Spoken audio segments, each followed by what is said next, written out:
beauty, and mental health.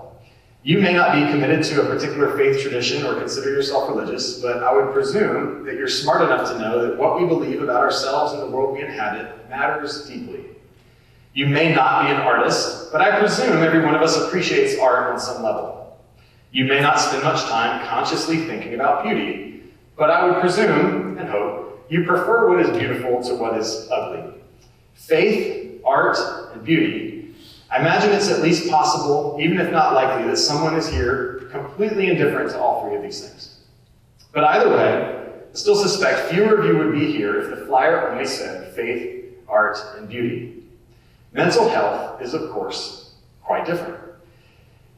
We either have struggled with our own, are currently struggling with our own, or live with anxious suspicion that one day we will struggle with our own. And we've certainly watched or are watching our friends and family suffer with mental health issues. There was a growing public discourse about a mental health epidemic long before the pandemic even struck. So that's just my long way of making explicit what you already know. Tonight's subject matter really does matter very deeply. And if there is in fact a connection between faith, art, beauty, and our mental health, I think that we should all want to know about it. So, without any further ado, would you please give a warm round of applause for all of our presenters.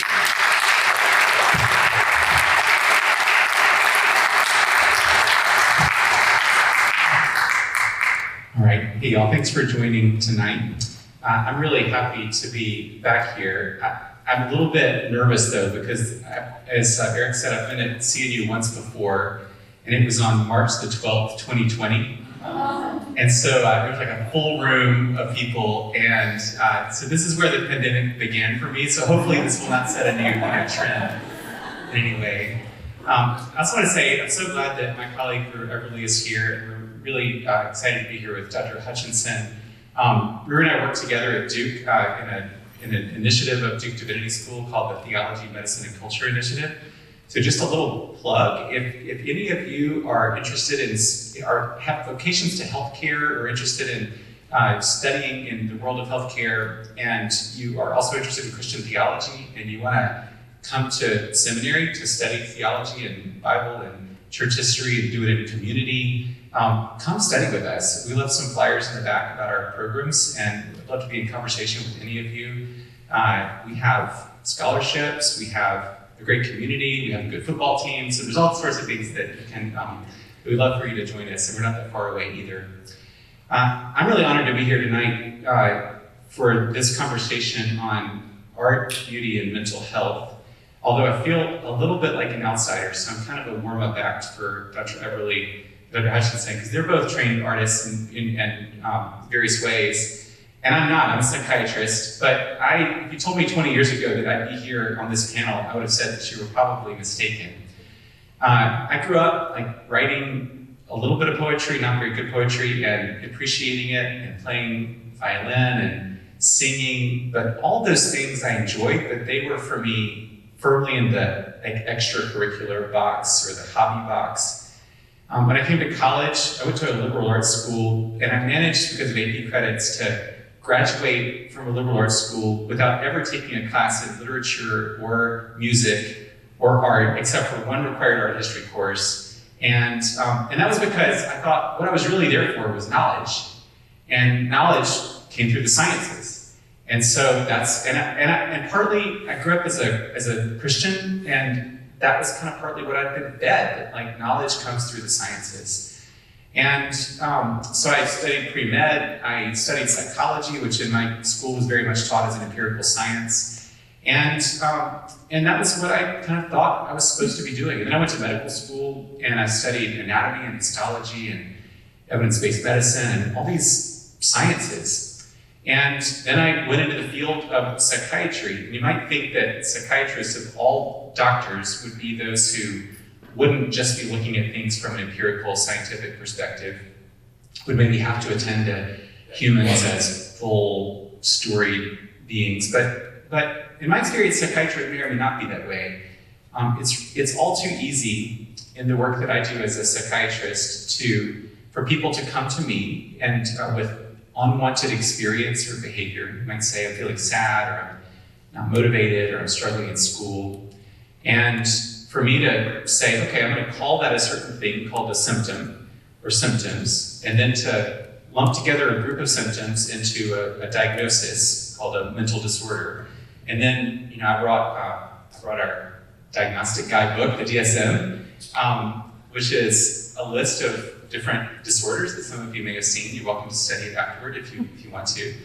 And then we apply techniques and technologies to those disorders, and then we buy and sell and market those techniques and technologies. And so I found that psychiatry can actually be just as kind of mechanical in some ways as pretty much anything else in the world of healthcare, or and art might have a role, but it's a certain kind of technology. Like if somebody goes to art therapy or they do music therapy and they feel better, that's great. But it's basically in service of symptom reduction.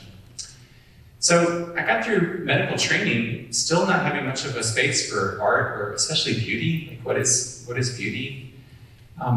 And I don't actually believe that anymore. So this is why I'm happy to be a warm-up act for Doctors Eberly and Hutchinson.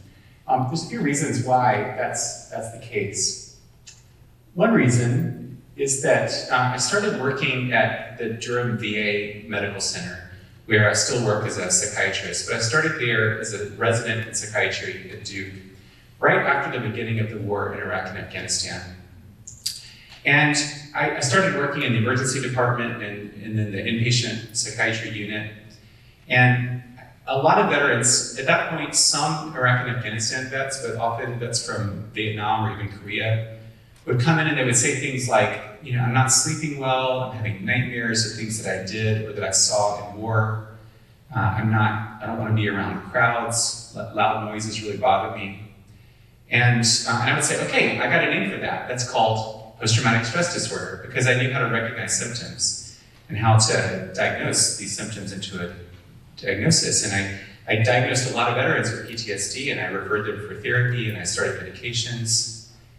And then about a couple of years after I've been doing that, I had this kind of sinking realization that I've been working now for 2 years in a veterans hospital, off and on, diagnosing veterans with PTSD, instituting a treatment plan, but I actually don't know much at all about what it was actually like to be in Vietnam, or in Iraq, or in Afghanistan.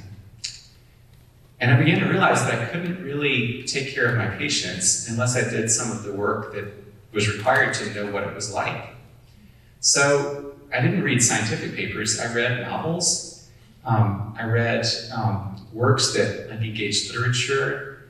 I began to experience art in a new way. This is a newer piece that's hanging in the University Art Museum at Duke. The piece is called PTSD. But surely this veteran depicted in this work of contemporary art is more than just a collection of symptoms. He has a story, and there's a lot of truths that are being displayed here that can only be named with difficulty. I also began to realize that the language that I was getting so used to using in the world of medicine may actually be useful in some ways, but it might not be necessarily the language that best names people's experience. So I put here on the slide, I'm getting ahead of myself. I put here, I showed you this book called the DSM. This is the criteria that psychiatrists use to diagnose a major depressive episode.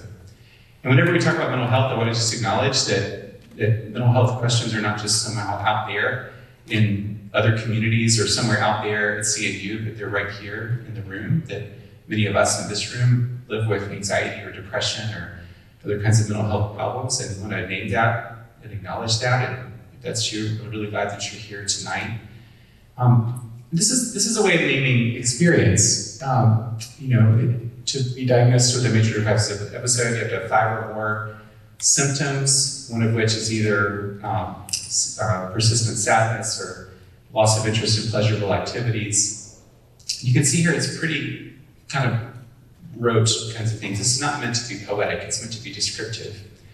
But this week I was actually at Duke. We hosted an author and a pastor from the Richmond area, David Finnegan Hosey, who has this really lovely book called Christ on the Psych Ward, where he talks about his experience as a Christian seminary student being hospitalized several times with bipolar disorder and thoughts of suicide, and how he learned from that in his faith. And he mentioned to me that that when he was feeling depressed in that time, that he found that actually the deeper way of naming his experience came from these verses from Psalm 102. For my days pass away like smoke, and my bones burn like a furnace. My heart is stricken and withered like grass. I'm too wasted to eat my bread. Because of my loud groaning, my bones cling to my skin. I'm like a desert owl of the wilderness, like a little owl of the waste places. I lie awake. I'm like a lonely bird on the housetop. And David commented to me that, the language of the DSM sort of named what the doctors were seeing when they saw him, but to read, I'm like a lonely bird on the housetop. He said that named my experience in a way that no clinical language could. The Psalms are kind of poetry, or take another kind of Christian poetry, Gerard Manley Hopkins, who knew well what it was like to be depressed. I wake and feel the fell of dark, not day. What hours, or what black hours we have spent this night. What sights you, heart, saw, ways you went, and more must, and yet longer lights delay. With witness I speak this, but where I say hours, I mean years, mean life. And my lament is cries countless, cries like dead letters sent to dearest him that lives, alas, away. This also, I think, speaks more than any clinical language can to the kinds of things that my patients experience, that students and friends experience, that I've experienced at certain times in my life. So I began to wonder whether the clinical language that we kind of focus on in our common, not just in the world of the clinic, but in social media and everything else, whether it actually speaks deeply into the truth of our experience like Scripture can, or like this kind of poetry can. We use the language of things like anxiety and depression, but what we mean maybe, like, where's the language of love and desire and joy and sorrow and hope and longing? I think these are things that are hard to talk about in clinical context. I want to just, as part of this opening statement and set us up for future conversation, I also have learned a couple of other things in the context of the last few years that have drawn me more into the world of art and beauty. One is a psychiatrist and a literature scholar that some of you may have encountered. And his name is Ian McGilchrist. He has some really interesting books, one of which is called The Master and His Emissary. McGilchrist says, and he documents this in extensive detail, that although it's easy to caricature them and overemphasize the difference, that the left and right hemispheres of the brain tend to operate in distinctive ways. They tend to have characteristic ways of taking up with the world around us. The left brain operates with what we might call spotlight attention. It's focused on picking things out, on making distinctions, on laser-like focus, on naming, on numbering, on controlling. And of course, language is in the left hemisphere of the brain, and this is the way that we tend to kind of analyze things and control things. The right hemisphere tends to have a different kind of way of engaging the world. It engages context and nuance and beauty and cadence and the overall and relationship and feeling. And so McGilchrist says, for almost all of the last several hundred years, Western thought, including Western Christian thought, has been very focused on this left brain way of thinking. The sciences, knowledge, philosophy, rational argument, controlling things. But he says it's the right brain ways of taking up with the world, like relationship and beauty and meaning and joy, that actually give us most of what we actually find to be meaningful in our lives. So maybe we should be thinking about the need for both. And the last thing that I've learned in all of this is I do work with this 13th century theologian named St. Thomas Aquinas, who talks about two different ways of living. And this I've thought about, how does this apply to my life or to lives of students that I work with? Aquinas says one way of living is what he calls the active life, which is like the life that most of us are living today. Studying, being productive, working out, eating, drinking, all the kinds of things we need to do to keep our lives going. But he says there's another kind of life that's a higher form of life that he calls the contemplative life.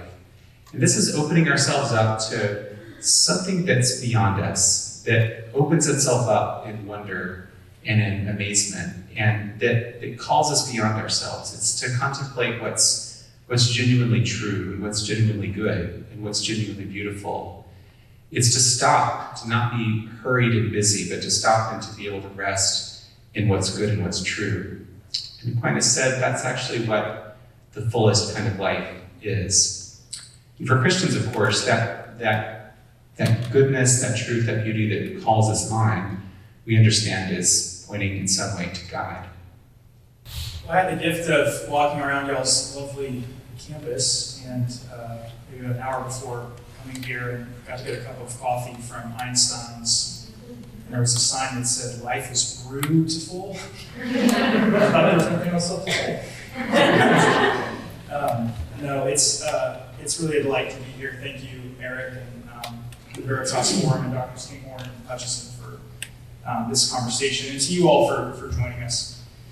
I'm a third-generation family physician, but I grew up training in visual art, mostly figure drawing, portraiture.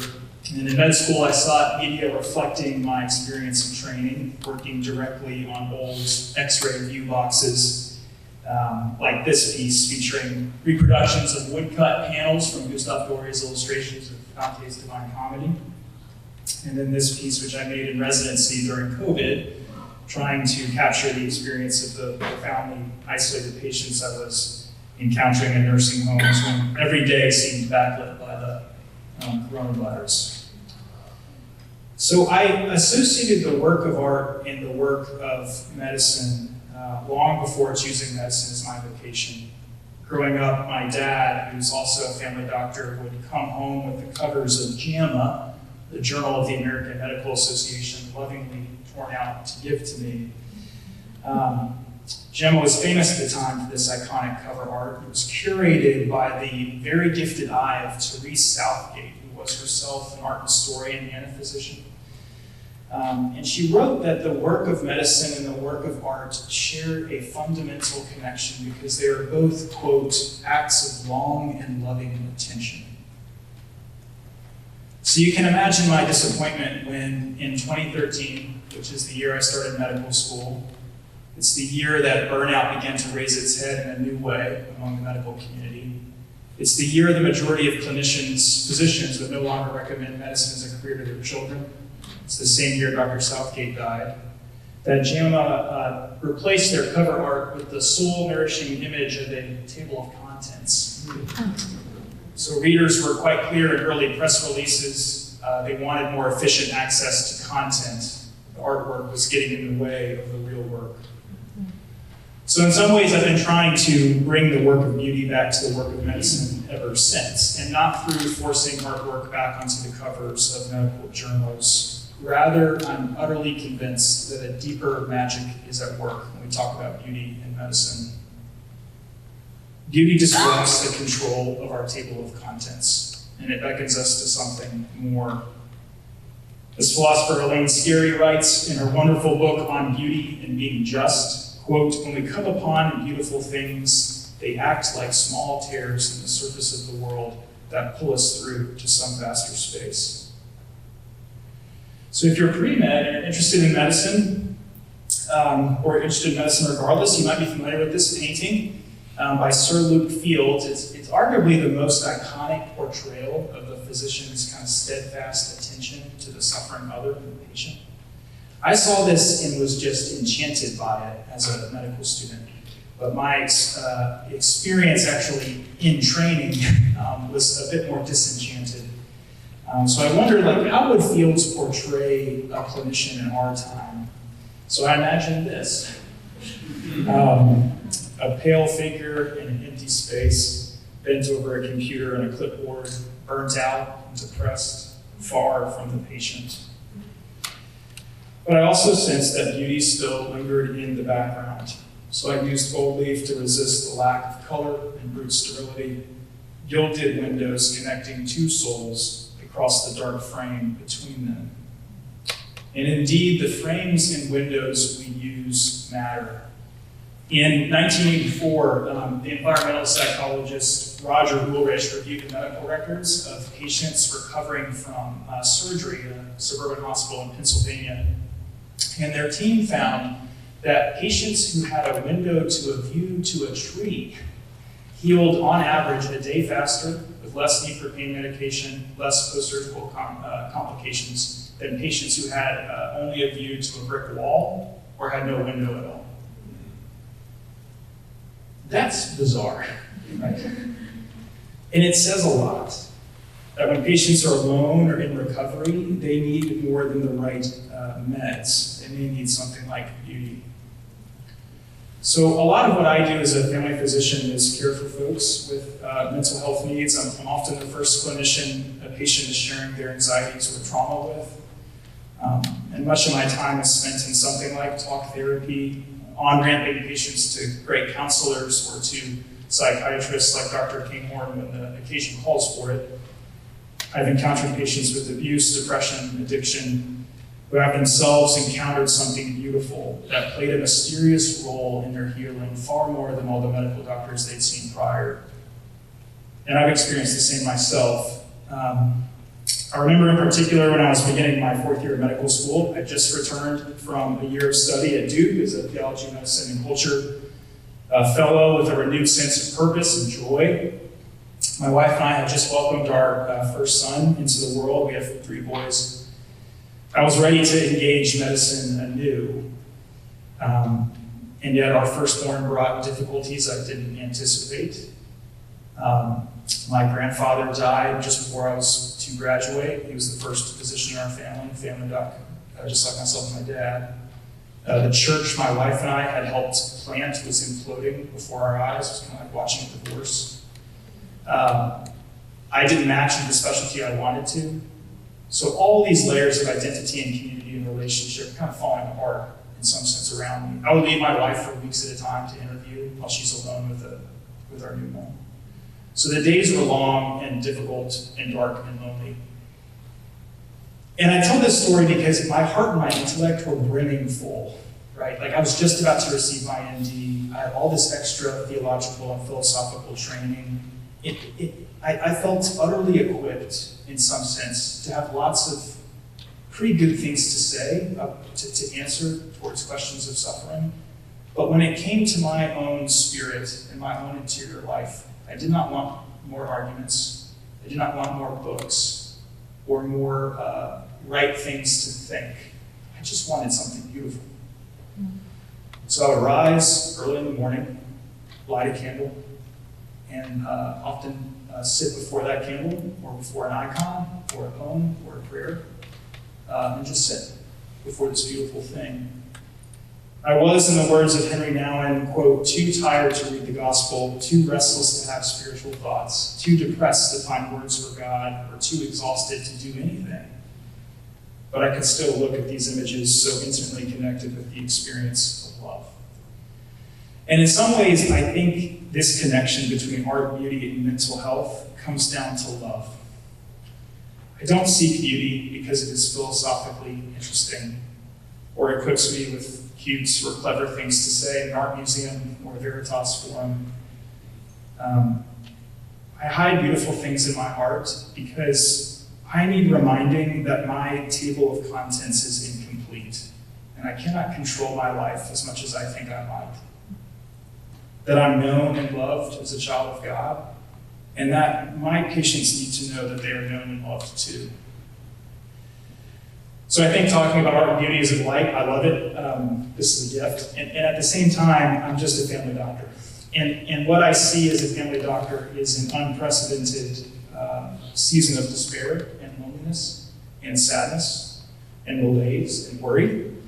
I see it in my patients almost daily. And all this talk of beauty and art is not about manifesting the right spiritual thoughts to think or words to say. Rather, I think it's learning to recognize wounds and wonder at the same time. It raises the fundamental questions that we long for and hope for, And that is an interesting place to begin thinking about mental health. So I'll close with this. This is my account of this altarpiece by Matthias Grunewald. Imagine you're a patient in a hospital. You have wounds that will not heal. They fester, they smell, your family's abandoned you, your friends do not come visit you. And every day you look up at this image of a tortured Galilean whose body seems to twist and writhe on 2 pieces of wood. This may have been the experience of patients who looked up from their beds in the monastery at St. Anthony in Eisenheim, which specialized in hospital work for plague victims, which is a population particularly prone to despair. The great artist Gerard Richter, who is himself an atheist, said that, quote, "Art is our greatest hope," which is a statement he made, interestingly, in front of this altarpiece. So here's this great figure of art pointing over his shoulder to an artwork featuring someone else pointing over their shoulder. Richter points to art as our greatest hope. John the Baptist points to Christ crucified. As a Christian, I see in Christ's wounded flesh patients encountering beauty, not through what is pretty or bright or useful, but through small tears that mirror their own small tears in this one who pulls me through to some vaster beauty. Thank you. Thank you. So, I'm a professor here at CNU. I teach in the philosophy and religion department. I do teach 2 courses that have to do with art and beauty. This semester, I'm teaching philosophy of literature. And next semester, for those of you who are getting ready to register, hint, hint, teaching a course called Religion and the Arts, which is very much in line with what we're talking about today. I graduated from CNU, as people mentioned already, with a Bachelor of Music in music composition. My major instrument was voice, so I did sing solos, but mostly I sang in choirs. Many years, all through middle school and high school and college. And I participated in music theater productions as well. Yes, I think it was mentioned earlier, my panelists represent Christianity here. I don't affiliate with a particular faith tradition, although I did grow up in the Christian tradition myself. I see myself now as a seeker. I'm very open to these sorts of discussions, of course. I'm a religion professor. It's kind of my bread and butter, it's what I enjoy. But personally, I'm a religious seeker. So today I was asked to speak with you about the philosophical ideas behind beauty. We've heard it mentioned quite a few times today.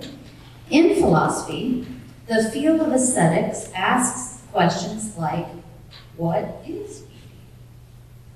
I don't have nice slideshows, I'm sorry. I'm just going to talk to you about it.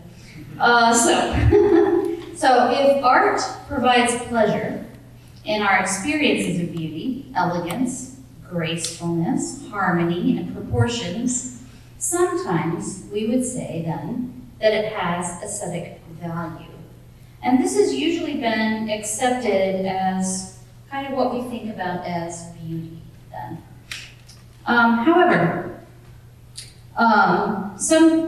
the flip side of that then would be then, if art provides displeasure in virtue of ugliness, deformity, or disgustingness, we might then say it has negative aesthetic value.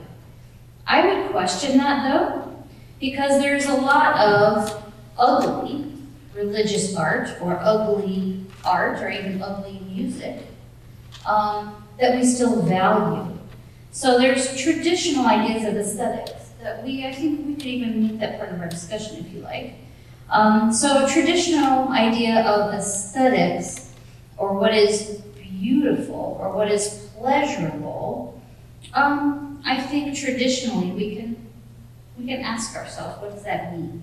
What do we think is beautiful? One important thing to note about this idea, though, is that usually it's directed at the object in question rather than the object in question causing the displeasure. right? So usually when we look at the object, we say, that thing is beautiful, or that thing is ugly.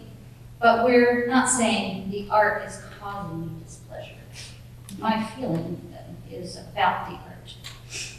So, the word art comes from the word artifact, in that art is made or fashioned by human hands. So in this way, humans are creators. Some have linked the art or the creative process to a religious process, like the creative process that deities possess. In many religious cultures, gods or goddesses are the creators of humankind and the world around us. So art is a way for human beings to participate in a religious activity in this way. Art is also an expression of the self, which is, of course, part of our discussion today. How might art be therapeutic then? Art allows people to express themselves in various ways that allow for interpretation. Poetry, visual arts, drama, music, literature, all of these are art. All of these are ways that people express themselves, and they're all part of the arts, right? So all of these allow people receiving the art to consider it through an interpretive lens, but also all of these are ways that the artists can express themselves in their own way, and then the audience can receive this art in their own way. So all of these are ways of expressions, both the artist expressing themselves and then the receiver of the art interpreting it, and that's a form of expression as well. So religious ideas can have layered meanings in art, both for the artist and the person interpreting or appreciating the art. So one of the things the first thing that I thought of actually when I was asked to be on the panel, when we were thinking about this idea of therapy, because of course I'm not a therapist. When I was thinking about it, I was like, well, the first thing I don't know, I have nothing to add to that part of the conversation. I don't know. Professor I do therapist, religious studies. I do religious studies, I don't know. So the first thing I thought of though was how people during the pandemic responded to having a lot of time on their hands. And all I could think of was the number of people who chose to learn a musical instrument. So just show of hands, do you guys know people who did this or heard of people doing this? Yeah, and why? Because it's a way to express themselves. It was a therapy, I think, in a way. It's a form of expression. These were pastimes, it was therapy, and a lot of people were dismissed it as, well, it was a way to spend my time. But I think that there's a lot more that was going on there. I think that the choice of their activity is telling. They didn't just read, I was about to say they didn't just choose to read a book because that's literature. So that's also something. But some of them chose to write books. Some of them chose to write poetry or write music, or a lot of this is art, which is what we're talking about today.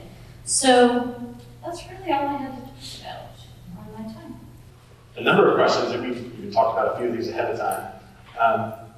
But art of all kinds can, at least as I think about it, I'm happy to be corrected by legitimate experts on the stage, but it feels like it's something that can either be consumed, and I mean that mostly in a negative sense. It can be genuinely observed and participated in and received. And then it can be created. And so we've talked a little bit about art as a means of multiple things, of getting to know ourselves in a more genuine way, or getting to know someone else in a more genuine way than just words and tables of contents. But I was kind of interested in distinguishing between maybe those three different ways of engaging art. And I'd love for all three of you, if you have a response, to think about when are some of those more appropriate than others? When are some of those more helpful than others? Between either just consuming, or maybe even a question of what does it genuinely mean to engage art so that we're not just consuming it? Or, as we talked about during the pandemic, a lot of people who were certainly untrained were now creating art, right? But Yeah, so creating versus consuming and even participating in as a means of, again, knowing and healing not only ourselves but other people. I'd just be interested to hear if you had any thoughts. I'll jump in. Yeah, thanks for the question. There's so much to say. I mean, what really comes to mind is that we consume more music than any other culture before us, but we create less than any other culture before us. And that's not trivial, especially because music teaches you that it resists an individualistic way of engaging artwork. Some of the most beautiful origins of some pieces were rooted in families playing together around the fireplace. These like small collections of violin or stringed instruments just gathering in their home, playing together as family members. And obviously in a choir, you are together. And so I think in some sense, like, one of my favorite quotes about Christianity is that it's a chorus, not a solo. And that's a wonderful way to kind of capture how the arts connect us to our neighbor. When we engage individualistically, it can have a great healing effect, as it did for me in those early hours. But in a sense, it makes you aware of what is not you and allows you to see your neighbor in a new way.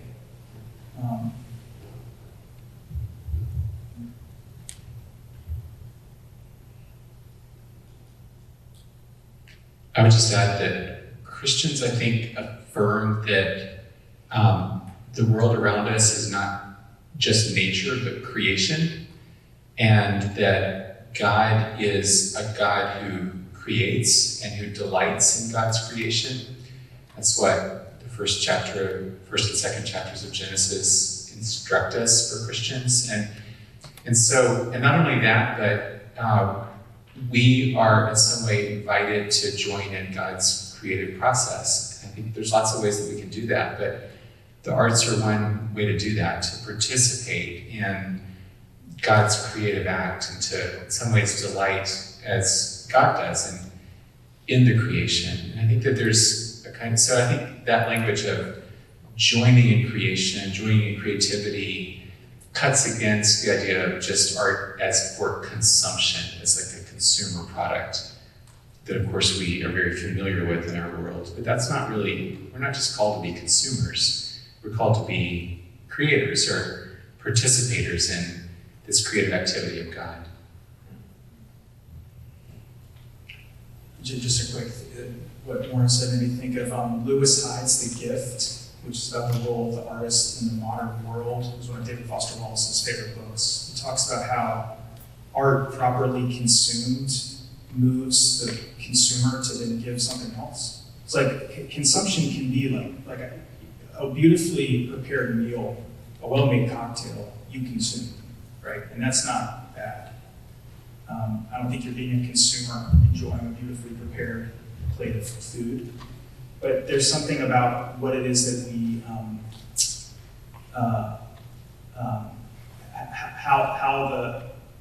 how the person viewing the beautiful chews the cud to then give a new gift to someone else after. Dr. Hutchinson, I was thinking, you talked at dinner and told us about vocal performance, but I didn't realize that most of your time was in choirs, which strikes me because thinking about this question, that's an incredibly communal form of art. So I wonder, that kind of adds even another dimension of it, right? Like the difference between art that's done in private, but of course, we're always bringing our community in our souls and our minds to like the art that we create. But I guess I would love to hear about your reflection on art as a means of knowing yourself and knowing others and even healing, particularly in communal forms of art. Yeah, I actually prefer singing in choirs because I love harmony, and I'm an alto, so altos like to harmonize. So I actually prefer the harmony, and it is a communal thing for me. I can sing solos, but I prefer not to. But it is that communal aspect for me. And most of my chorals, I said I was brought up in a Christian upbringing. Most of my choir singing when I was younger was in churches, and it was in church choirs. So, and then of course in school as well. But yeah, so there is a communal aspect when you're part of a community and you sing as part of that community, then you're giving back to that community, whether that's a church or a school or whatever. It's you're giving music to that community, and then they also give back to you. Part of the consumer question was interesting to me because artists can't survive without somebody buying their product. It's just the way life is. So, but you do choose who you support or what kind of art you support. So it is good, I think, to be intentional about what you support and what you're giving your money to. Just my 2 cents about that. I mean, unfortunately, if we don't buy the art, the artist doesn't make a living, and then we can't enjoy their art anymore. So. Yeah, I think it's the difference between like commodification and being a patron of the artist, which would be different ways of supporting the artists in their community. Yeah, Dr. Hutchinson, you brought up the kind of the idea that we were talking about the difference between beautiful and ugly art, and kind of who gets to decide that, and kind of talked about. I didn't mishear you, but it sounded like you were trying to say you can't just because something is religious doesn't necessarily make it beautiful. I would certainly agree with that. I would love to ask maybe kind of all three of you, since she kind of brought that up, like, yeah, there's religious art and then there's quote unquote secular art, and we're trying to distinguish what's good and what's beautiful. So yeah, maybe a simple question would just be, how do you think about quality in terms of art? What makes something beautiful versus whatever you might want to call its opposite, profane, grotesque, ugly? Yeah, how do we define beautiful art?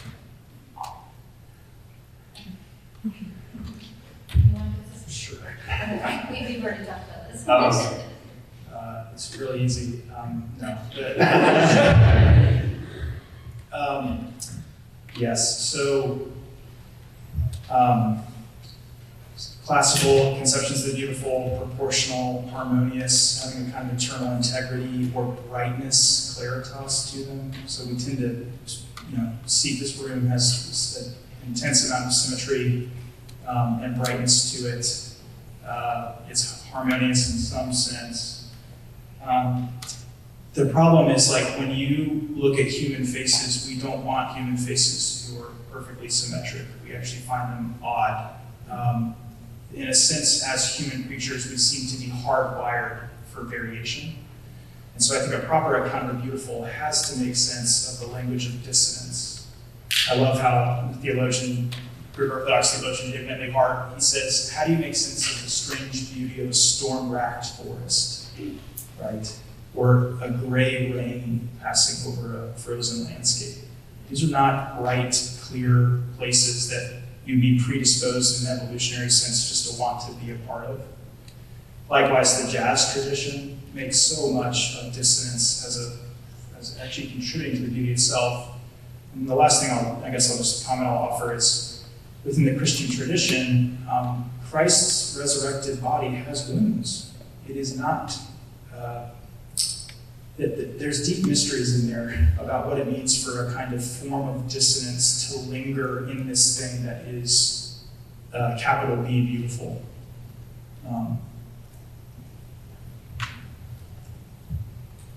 There is a lot of religious art in several traditions. I show them a lot in my religion in the arts class, that some might consider ugly, but they're making a particular statement. And so sometimes we have to look at what we might think of as ugly in the face, and then we see meaning in it. So I don't think that it means it has less aesthetic value. I think sometimes we have to, what am I say? I think aesthetic value has to do with the meaning that we give something. So I think art has aesthetic value when it has meaning, or when we give it meaning. We decide when it has meaning. So I think a community says, wow, that hit me in a particular way, whatever. And so it might be, oh gosh, it hit me here, you know.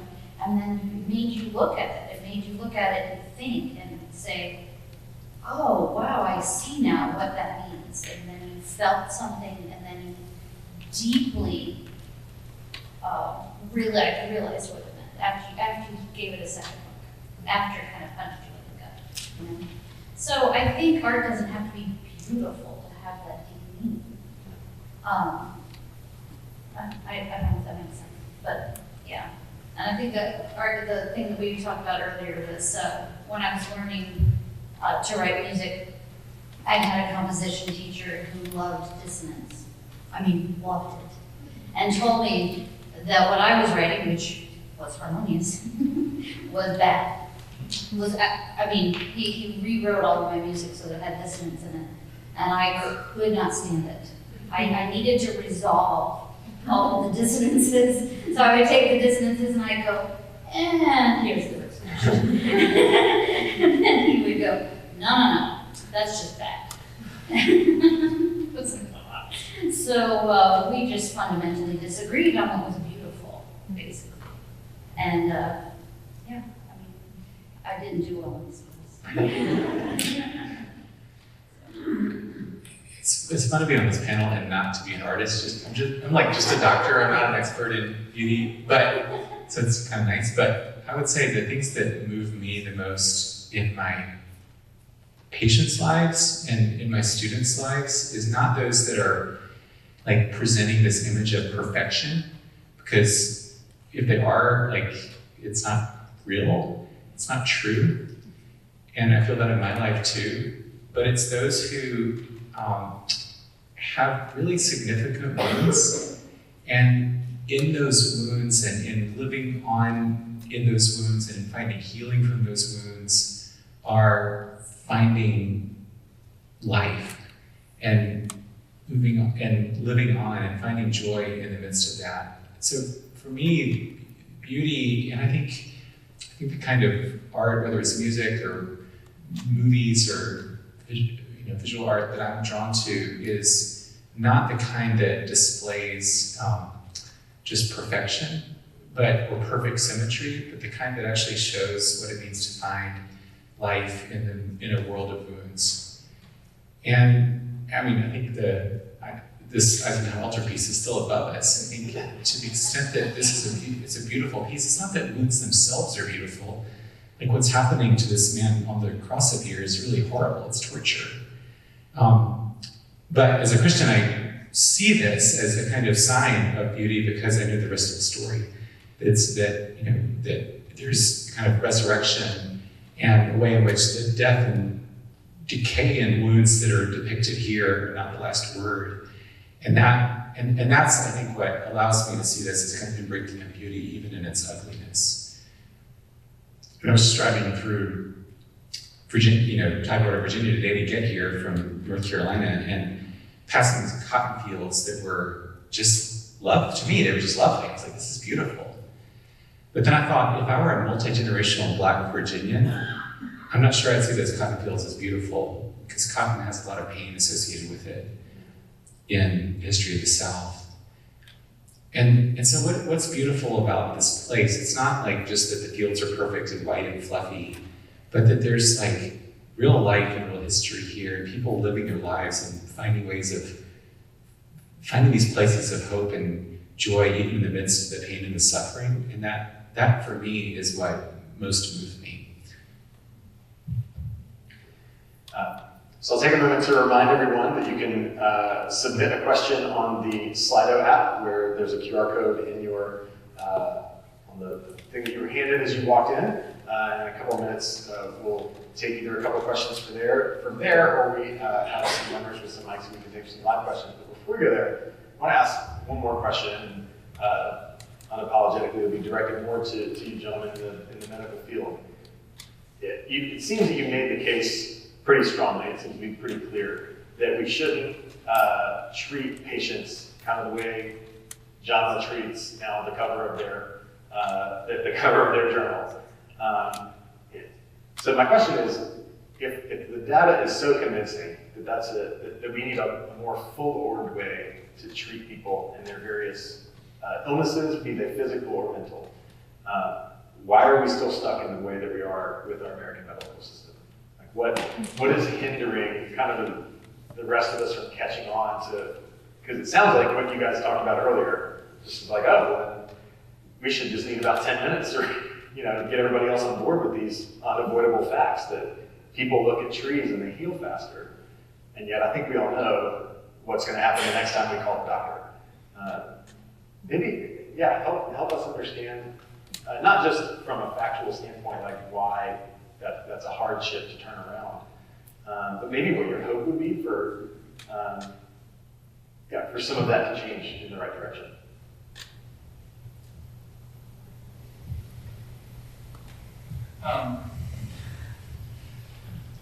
Medical trainees are formed to see patients as machines. That is probably the most stark way to say it. And machines don't need sleep or love or prayer or beauty to heal. They just don't. And if your vision of the human person is a kind of materialist reductionist, just get the molecules moving in the right direction, then it's going to be very hard to argue for whole person thinking that includes a notion like the beautiful in how human creatures find their way in the world and find peace. And there's much more to say about that, much more. That's like an introduction. And that has a whole history behind it that goes back to the clinical gaze and the role of anatomy in medical training and getting exposed to biochemistry first and not something like a philosophy of suffering first, which you think might be a more appropriate place to root the medical student, at least alongside the anatomy lab. Your first experience is taking something apart, analyzing, analysis, which means to cut apart. So my hope, though, is that there are, across the nation, small little groups who are trying to do this differently and imagining what a future forms of medical education would look like that encounter people as whole persons, embodied creatures and souls who need sleep, who need rest. The last thing I'll say about how hard it is to turn this ship around is presence and availability and relationship and directness and creatureliness and windows with trees are very hard to reimburse. So you can't make money is a probably crass way to say it, but how would you reimburse saying, I helped this patient recognize something beautiful today and it healed them? Like, how would you bill for that? Is a tough thing to solve. I would just echo everything that Brewer just said. I think also to name, we're both doctors, and doctors are like the chief of sinners in this regard, because we're constructed the health system that we live in and profit from it. I think there's other branches of healthcare like occupational therapy and social work and nursing that do a better job, I think, at keeping the whole in view. But I think it's true that, just to repeat it, our healthcare systems are just industrial. They work on industrial scales. We have industrial language of quality control and improvement. Like this, I just passed on Warwick Boulevard, this big Riverside hospital. They're big industrial facilities that run as industries. And even the language that we use for language like burnout that you probably heard people talking about with clinicians, it's a mechanical image. Like, what else burns out? Like, rockets burn out, engines burn out, and clinicians burn out. And I think the image of we just need to recharge and refuel. As long as we premise who we are on the image of the machine, we're never going to actually heal. And so we need not only different forms of language, like using organic language, the language of creatures rather than the language of machines, but we need forms of living that are appropriate to creatures and not to machines.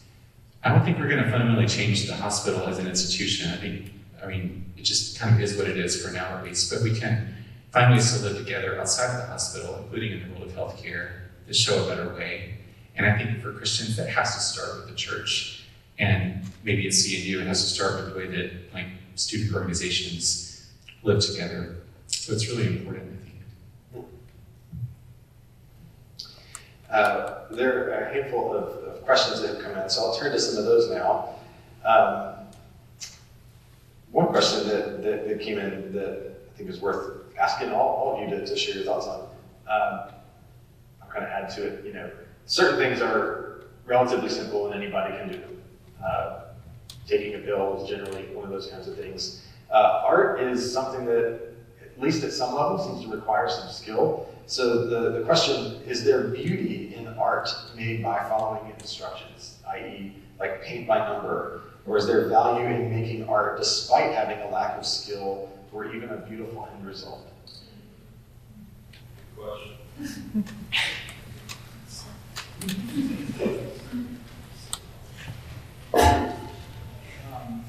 I'll jump in. I guess I'd say a lot of early learning in art is kind of paint by number, right? So someone is literally hitting the keys for you, and then you're just repeating what they do over and over again with some keyboard. And then, what I showed is like blatant copies of Gustave Doré for like 10 years, just copying this guy's woodcuts because I thought they were so mesmerizing. And there's a kind of paint by number in that. A lot of artists do carbon transfer. I do think it raises interesting questions about like algorithmic thinking in art. But like look up, I'll just offer this, the artist Linnea Sprayze. She has experimented with this to kind of prove that you can in fact achieve a kind of emergent beauty out of following simple instructions first. So she would like doodle on paper like two left hand movements, one right, two left hand, one right. And then she just discovered what happened through this process of kind of rote things leading to something emergent and beautiful. I'm not sure if that answers the question. Okay, speaking of doodling, there are a lot of books on daily meditations that actually start with doodles that you don't have to be an expert at and do. I mean, it's a kind of beautifulness.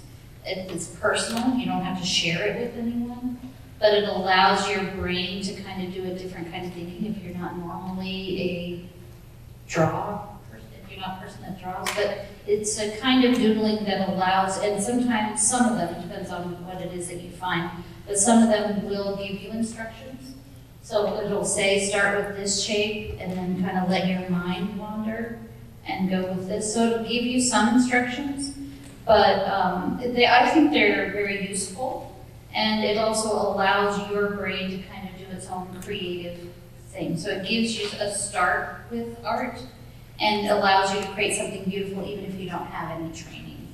So it depends on what kind of art you're interested in, but that's a kind of art that anybody can do, I think. I think just to echo the context point, like I have 3 boys under 6, and when they color their paint by numbers and we put them on the fridge, there is a kind of beauty. I think it's proper to say that what they've made is beautiful. That wouldn't be an exaggeration. Like it's true to the thing that this small creature has made, which is, again, what makes this conversation so complex. As a work of art, does it conform to some image of the beautiful? I don't know, but it is rightly called beautiful,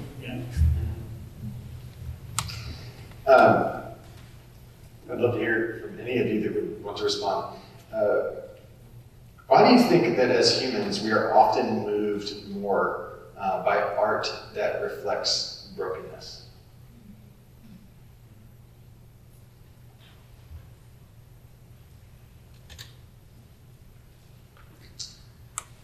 That's certainly my experience, as I said before. I think that, not to be trite, but I think that wonder often emerges at the sight of wounds. I think that we all know that perfection is, in the sense of perfection that doesn't have wounds, is actually not true to the world that we live in. And it's not true to our own lives. And so we see that depicted, whether it's on social media or whether it's on some other kind of depiction, it doesn't feel right. And I think Christians actually have a lot to answer for here, because we tend to kind of treat each other sometimes as if like perfection is the expectation. And so we tend to put forth these perfect images of like holiness or, piety or knowing scripture or whatever. And I think they're not true when we do that, because frankly none of us are like that. And so I think when we see someone who's tenderly engaging wounds and finding healing in wounds, I think there's a truth to that we all know is true not only of ourselves but of others. And I think that beauty emerges from that. The psychiatrist Kurt Thompson, who some of you may have read in his book on desire and beauty, he talks about beauty is that which evokes wonder and welcome and leads us eventually to worship. And I think it's a pretty good working description. Beauty is what evokes wonder and welcome and leads us eventually to worship. So we're sitting in this chapel, and right behind us is the Torgler Center for Fine Arts and the Ferguson Center for Performing Arts. So maybe this question is more directed to you two as a musician and a visual artist. Assuming there's novices in the room when it comes to just appreciating and consuming in a good way art, what would be some tips that you would give any of these students? I'm sure you would say, go take part and enjoy. I'll assume that much. But could you help us know how? How would we best properly receive some of the excellent art that is available literally walking distance from where we sit almost every day? From both a musical standpoint as well as a visual. I love this question. I think walking in an art museum can be really intimidating, and it can feel like you've got to have, as I said, like clever things to say or something, or some sort of profound reflection. And that's just not true at all. There's a reason there are benches in many art museums and chairs. And a lot of art museums, I think now, would actually have little fold-out sitting thing, little stools you can ask for. My counsel is treat a work of art like you would a poem or a book or a movie or a song you enjoy. And it's unlikely that when you are listening to a song you enjoy, that at the 30-second mark you just hit next. And that's what a lot of us do in art museums. We stand in front of a work of art for about 30 seconds and then move. I think the average looking time is 25 seconds, if I remember correctly, in a typical art museum. Let yourself linger in front of one or two pieces max. I think this is hard to do because there's a momentum in our museum to see each room. You feel like you're wasting time or money. But that's my first piece of advice is walk into the art museum, just pay attention to where your eye seems to linger or you keep going back, and then just sit there for 20 minutes and see what happens.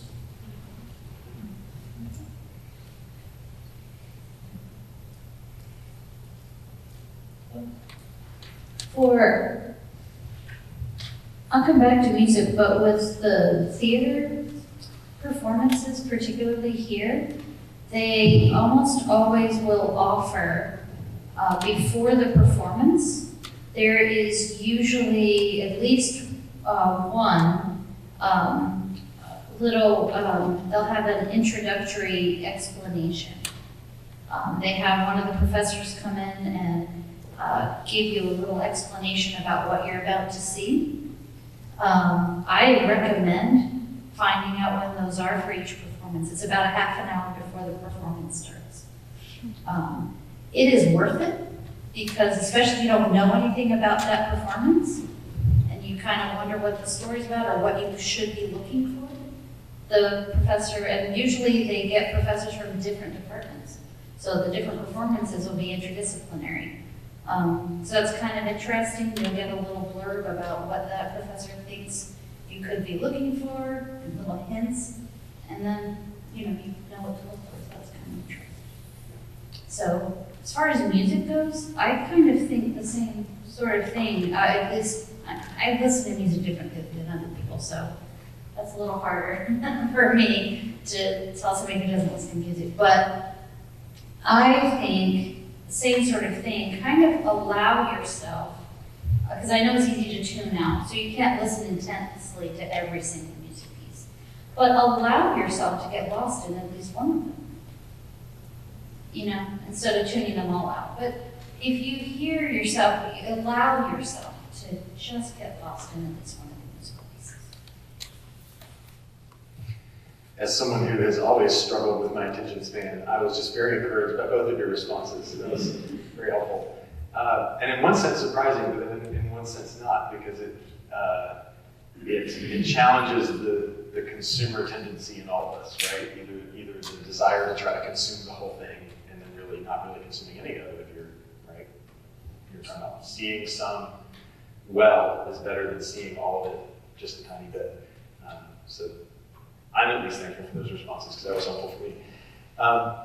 One question I would have. This is going to be a little tricky, so if you don't like me for asking this question, all three of you, then we can talk about it later. But I would love to have Doctors Eberly and Kinghorn share with us a little bit about where you think the Christian tradition has, for lack of better words, been part of the problem in this area. And Dr. Hutchinson, you spent your formative years growing up in the Christian tradition, don't identify with it now. I would love to hear from you an encouragement to where you have seen the Christian tradition be helpful in this sphere of good art and art that is, connects in reality to who we are as humans. So I'll invite you guys to give us the bad news a little bit from within, and maybe invite an encouragement from without. Can I lead us off with the bad news? Sure. I'm a bit of a gadfly.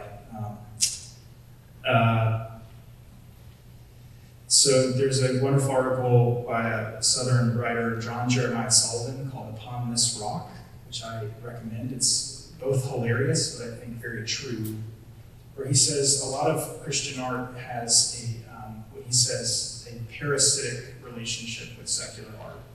And for that reason, it has, quote, excellence-proofed itself, which is a very interesting claim and hilarious, and I think very true. And he draws this from his experience of listening to Christian indie and Christian rock bands. And this is a world that I loved, so I feel like I can poke at it because I still have affection in my heart for all of it. But because it becomes pale copies of YouTube, where it becomes a kind of pale version of a secular artist who already exists. So if you follow the careers of bands like U2 or even Switchfoot, for example, who have openly Christian orientations, they also curiously distance themselves from early Christian music festivals. And part of that was intentional because they felt that it was limiting their ability to tell the truth. And if Christians are people of the truth, then this should not be happening, perhaps. One of my good friends and I both share an affection for an older Christian indie band called My Epic, and I raised them here because there's a good example of this in lyrics to a song they wrote called Black Light, which is about the lead singer's wife's miscarriage, where he says, sing out the dissonance, it's awful, but it's time for the truth. Don't tell the half of it, you'll only end up twice as confused. Come on, this is not a blessing yet. Come on, it isn't beautiful to say it is. And I think that captures this problem in a really profound way. Like, on the one hand, he's saying, we should be singing out this kind of dissonance. Like, we need to find a way to sing this, to incorporate it into the art. And yet, to name it as beautiful is not the right move right now. So having that awareness of recognizing a wound that it is not proper to name as beautiful in this moment or yet. Lucy Dukas, she's a part of the Phoebe Bridgers indie darling crowd, if you like that, which I also love. She has a song called VBS, which of course is Vacation Bible School, which I grew up going to, and I'm not trying to throw shade at it. But she says, and the line is funny and haunting. The poetry was so bad, it took a lot to not laugh. And in the end, all it did was make the dark feel darker than before. It's a heartbreaking chorus to hear, right? So it raises for me these questions as an artist is, am I, kind of back to this question of brokenness, and beauty's connection to goodness and truth, which we haven't even really brought up, is the art telling the truth? Am I moralizing the wound right now? Am I moralizing someone's pain because it'll make for a good short story or poem? Or am I recognizing woundedness in a way that honors the wounded, tells the truth, and does not parasitize someone else's artistic mood? Sorry, that's a long-winded answer. I can't improve on that, but I would say every one of my classes that I teach at Duke, in the first class, I talk about the difference between a theology of control and a theology of wonder, where a theology of control is one that seeks to use theology, and by the way, this could also be used like medicine or any kind of knowledge, in order to keep ourselves under control, to keep others under control, to keep the world under control, at least so that we can stand apart from it in a kind of judgment. And the problem with using anything as a mode of control is one that it kind of closes us in. It puts us in this position of being outside of it, just trying to control it. And it also means that, like, Christians would hold that if we really need to be in control, whoever or whatever we perceive to put us in control, we're going to make into an idol. Like, that's basically what an idol is. It's like looking to something, whether it's an authority or a system, to put you in a position of control and worshiping that thing or that system or that person. And the difference between that would be a theology of wonder, in which, in the study of theology, we find ourselves drawn more deeply, not in a mode of control, but in love to God, to others, to the world around us. It's always a question of, in my study of theology, am I being formed into a deeper lover of God and those around me in the natural world?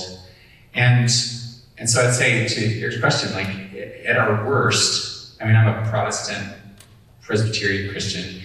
At our worst, Christians have not only focused on the goal of human life being a kind of controlled perfection, but have also made that theology itself is a kind of analytic process of control by knowledge, in a way that makes it impossible for us to stand before this kind of peace in a true posture of wonder.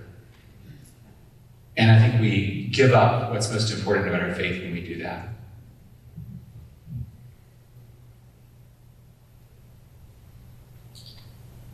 Okay, I've been thinking. And I have an old-fashioned answer. And that would be architecture. Because I think a lot of Christian architecture still brings awe and wonder, as you were just saying, where no matter who walks into the building, the first thing they think of is, wow. So I think that's my answer. And I think whether that's even some new buildings, but I think a lot of the older buildings, I think they just bring a sense of awe in the architecture. And there's that sense of sacredness when we walk into some of those buildings. And I know we haven't even talked about architecture today, so this art is huge. The field of art is huge. So. I was listening to a podcast that was referencing a book called When Church Became Theater, and it was on that whole phenomenon that you just mentioned of architecture and what it has the potential to do that a lot of times we don't get the chance to do. As our time gets close to a close, you guys put up so many good questions that we didn't really have time to bring the mics around. I would love to invite the three of you to give, your 2 to 3 minute last word. We could be here for hours, and we know that we're not allowed to do that. All this intricate interconnectedness between faith, art, beauty, and mental health, our inner wholeness. But is there a last word that you might have for us to either ponder or to encourage us toward, or maybe a resource that you wouldn't want to leave here without pointing us toward?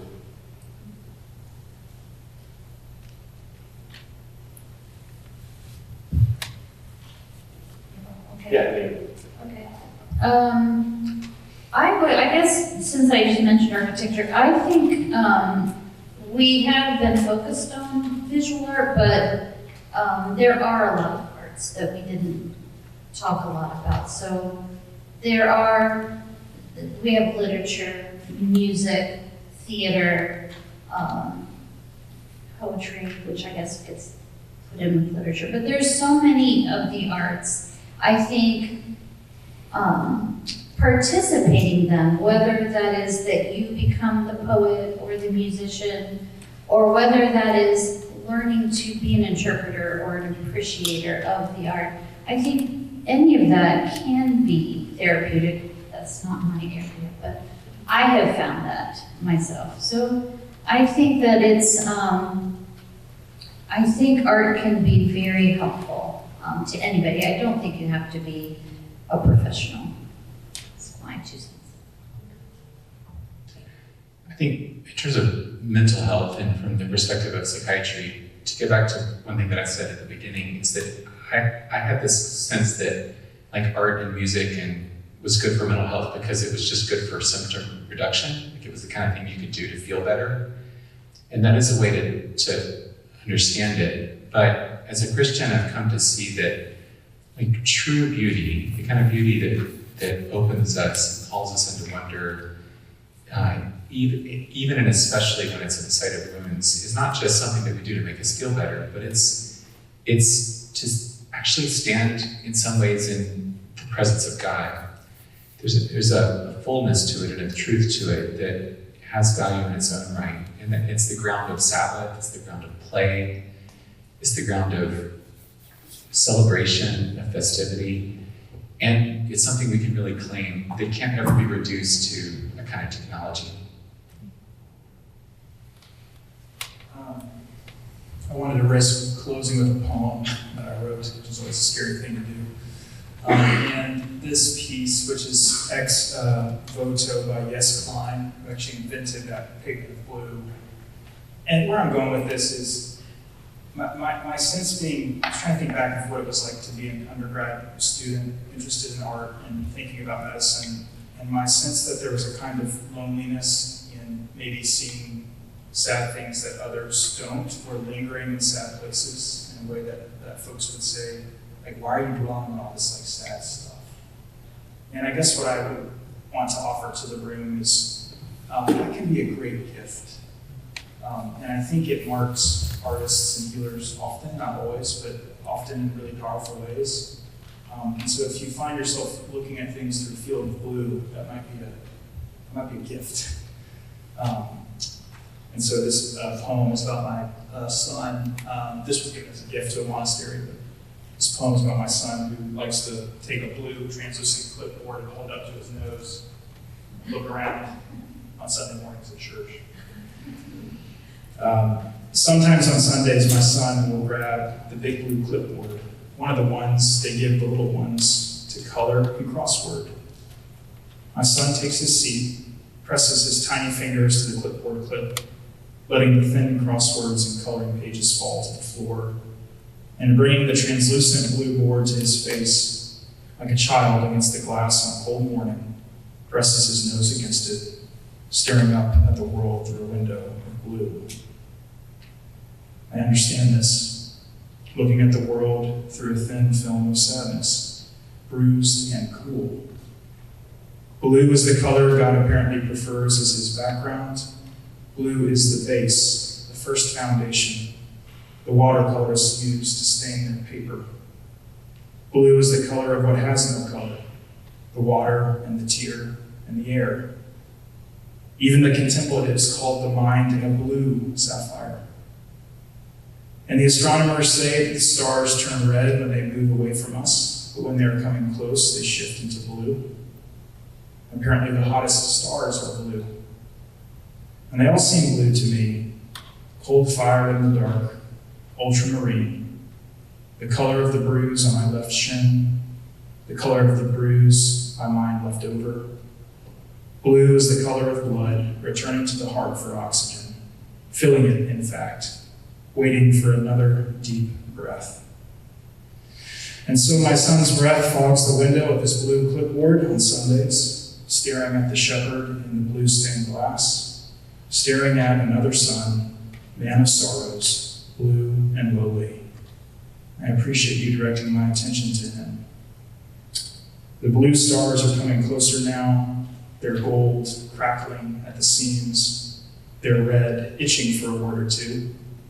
These small tears in the surface of all things. I wake and feel the fell of blue.